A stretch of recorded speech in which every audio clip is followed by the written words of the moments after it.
Coses així? Per uns minuts sense cobertura? Ara imagina com deu ser viure sense cobertura sanitària, social o legal. És la situació de milers de persones avui. Sense protecció,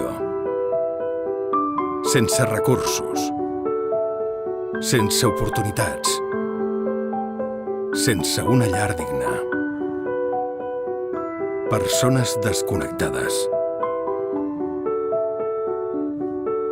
Desvinculades d'una societat que les deixa fora de cobertura.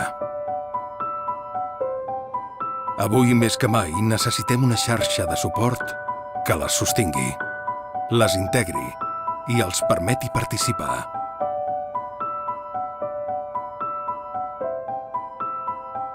No deixis que es quedin fora.